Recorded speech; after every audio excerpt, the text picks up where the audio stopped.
So this lecture, we're going to use the properties of logarithms that we actually wrote out in the last lecture, and we're going to simplify and solve some equations. So let's use the properties of logarithms to expand the following expressions as much as possible. So I have log base 2 of 5x here, and we can use the multiplicative property of logs to break this up. So log base 2 of a product will break up as log base 2 of 5, and then it'll break up as addition if you have multiplication, log base 2 of x. So this would be our answer. Next, we have log base 7 of y cubed, and we had this property that if you have an exponent and you have an isolated term like this, then you can bring the exponent in front of the log, so that 3 goes out in front as log base 7 of y. Next we have log base 10 of x squared times y to the 4th.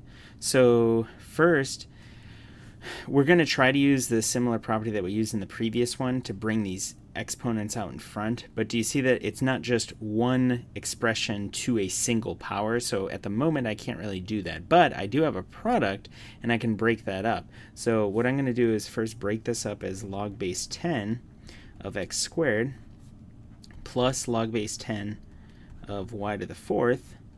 And then now that each of these are separated, I have an expression that's squared, and I can bring this 2 out in front.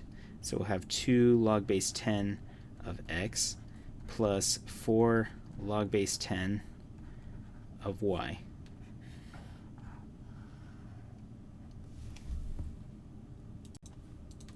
Our next example is a log base b of a quotient, and we have a property that if you have a quotient and you're taking a log of the quotient, then you can do log base, the same base of the numerator, minus log the same base of the denominator expression.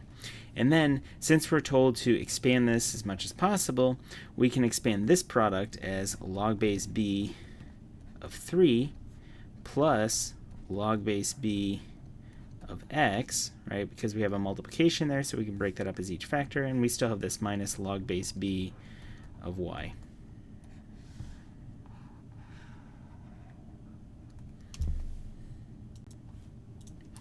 Our next example, we have a quotient. So first, let's break up this quotient. So we'll have log base 10 of the numerator, root x times y, and then minus log base 10 of the denominator, z cubed. And the remaining portion, we have a multiplication, so we can break that up, log base 10 of root x plus log base 10 of y. And then this expression over here, log base 10 of z cubed, I can bring that power out in front. So I have minus 3 log base 10 of z. Now, can we do any more simplification? Well, the square root of x, we can actually rewrite that as a exponential, right? So we can rewrite the square root as x to the 1/2, right? These other ones are already simplified. So log base 10 of y minus 3 log base 10 of z. And then we can bring this half out in front because that is our power. So we can bring that out because we have that property. Log base, it's the same property that we used up here with the z cubed, right? We brought the 3 out in front. So now we just have a half. We can bring that out in front. And this looks like it cannot be simplified anymore, so that would be our answer.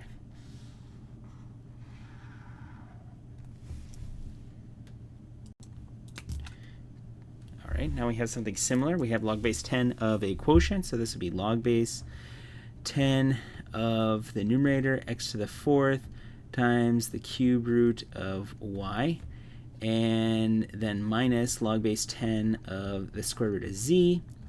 And we can break this up as a sum, right? Log base 10 of x to the 4th plus log base 10. And you know what? Just to save ourselves an extra line, what is the cube root of y? That's the same as y to the 1/3. And this is the same as z to the 1/2. And now we can bring out the exponents in front. So we will have 4 log base 10 of x plus 1/3 log base 10 of y, and then minus the 1/2 log base 10 of z.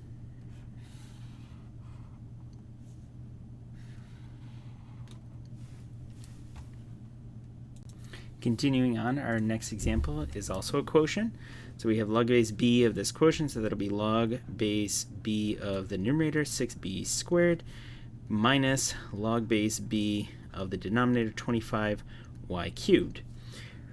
Okay, and we can break up this product, log base b of 16 plus log base b of b squared, and then notice I can also break this up, but we have to be very careful because I'm subtracting this log. So when I break this log up as a sum, I need to make sure I put that in parentheses because that negative is actually going to get distributed.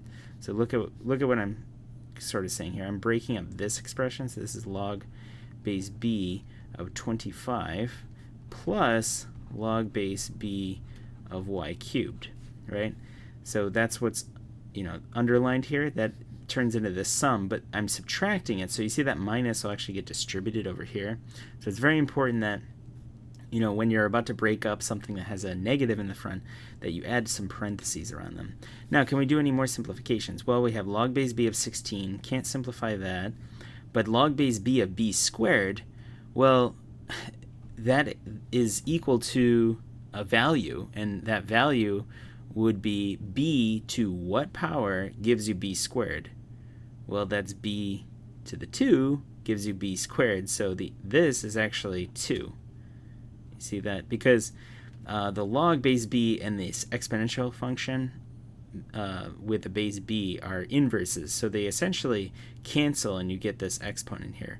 However, the translation of the log base b of something, is b to what power gives you what's on the inside here. So b squared gives you b squared. So that's another reason that it's 2 as well. Over here, log base b of 25, can't do anything with that.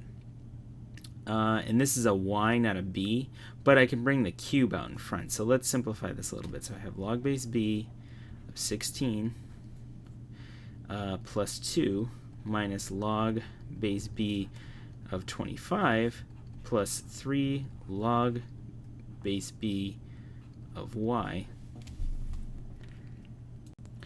I suppose one other simplification that we could do, at this point I wouldn't mind saying that that's the answer, but if you wanted to take this a little bit further, we can write 16 as 4 squared, or actually even better, to write it in the prime factorization, which would be 2 to the 4, right? 2 times 2 times 2 times 2, and then this would be 5 squared.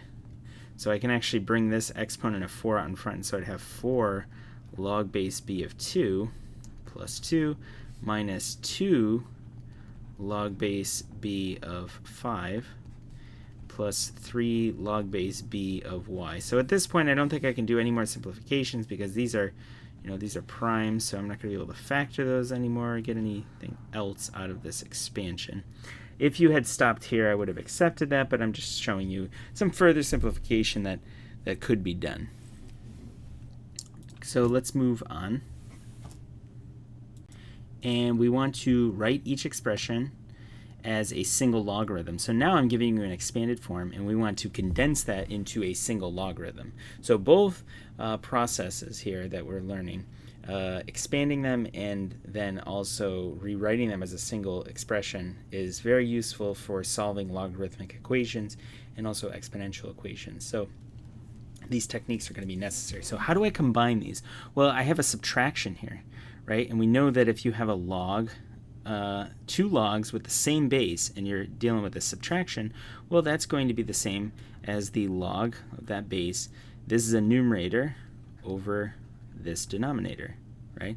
So, right, this quotient would break up as this difference, but this difference can be rewritten as that log of a quotient. All right, down here we have some coefficients in front of these logs, so we can bring those into the logs as exponents, right? So this, you could bring the 1/2 in, and you can bring the 1/3 in, but this is not distributing. Okay, it's a property of log, so this will be log base 10 of x to the 1/2 plus log base 10 of y to the 1/3, and then we have a sum here, so that's actually a product, right? So that's log of, what's this? This is actually square root of x, and then the plus, when you have the same log base, make sure that they have the same base, otherwise you can't combine them, but this will combine as a product, and that becomes the cube root of y. So that would be our expression. Okay, now we have 3 expressions, but let's just slowly do the same thing. I can bring this coefficient inside of the log as an exponent, so this is x squared. The 3 comes in as exponent for this y, so y cubed, and then we'll leave this alone for now. And how do we combine these two? Well, a sum becomes a product, right? So that sum becomes x squared times y cubed, and log base 3 of z. Remember, I can combine them because of the same base. Everything is the same base here. So now that I have this difference, I can combine that as a quotient. So that'll be the numerator divided by the denominator.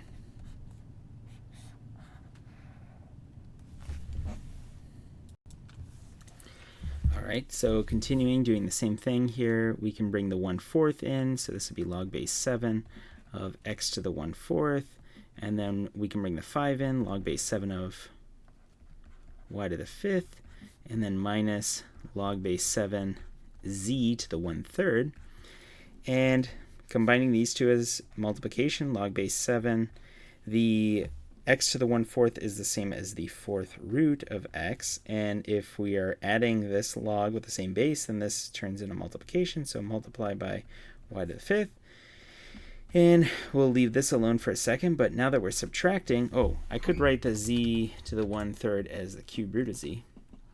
And then now that you're dealing with subtraction, that becomes a quotient. So log base 7 of the numerator, the 4th root of x times y to the 5th, and then divided by the cube root of z.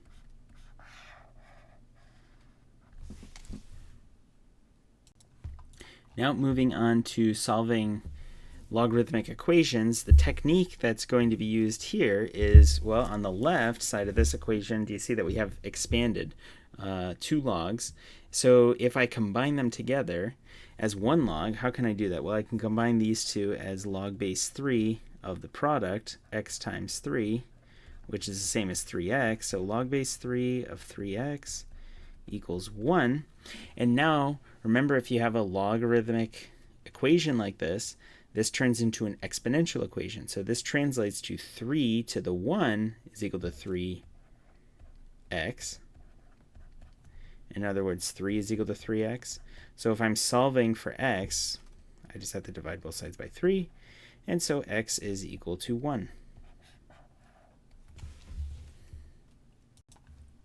All right, next one, I have on the left side an expanded version again.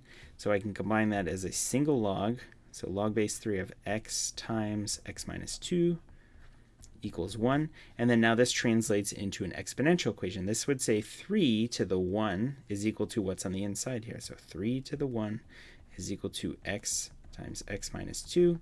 Unfortunately, I have something factored, but it's not comparing it to 0, so I can't use the property of 0 if I'm solving for x. So I'm going to have to expand things. So this is 3. Distributing this is x squared minus 2x. Now I'll bring the 3 over. So x squared minus 2x minus 3. And now I can factor because I'm comparing to 0 and try to use that nice property of 0 that we have. So if I'm getting a -3, one of them is negative, one is positive, but the sum is going to be -2, so that'll be -3 plus 1. And now what are our roots? X minus 3 is 0, or x plus 1 is 0. So x is equal to 3, or x is equal to -1. But logs cannot have negative or 0 inputs, right? The inputs for a logarithm always have to be positive. So if I were to plug in x equals 3 up here, I'm not going to get any issue, right? But if I plug in negative 1 right here for the log base 3 of x, that value is undefined. So I'm picking up extra solutions by translating into this exponential one. So this one, I have to reject this. So we reject the solution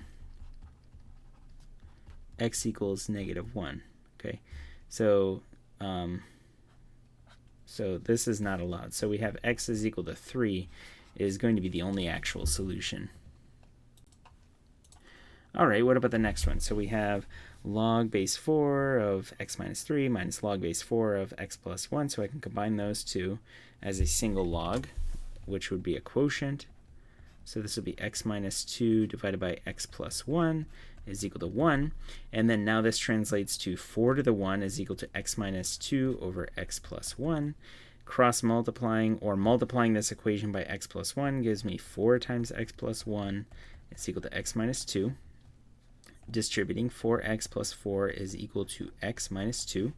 And then trying to solve this, if I subtract an x and subtract this over here, what do I get? We will get, okay, so subtract the x. We have 3x plus 4 is equal to minus 2. Bring this over here, so 3x plus 4 equals negative 2. Subtracting the 4, we have 3x is equal to minus 6. Divide by 3, we have x is equal to minus 2. Now, that looks like a solution because we got it algebraically, but if I plug in x equals negative 2 up here, or here, I'm going to have an input that's negative, and that's not good because logarithms don't have, the domain of a logarithm is, they have to be positive inputs. So this has to be rejected. So what does that mean? So there is no solution. Because that was the only potential solution. So there's no solution to this equation. There's no real x value that will solve that equation. Okay, and then finally we have this one.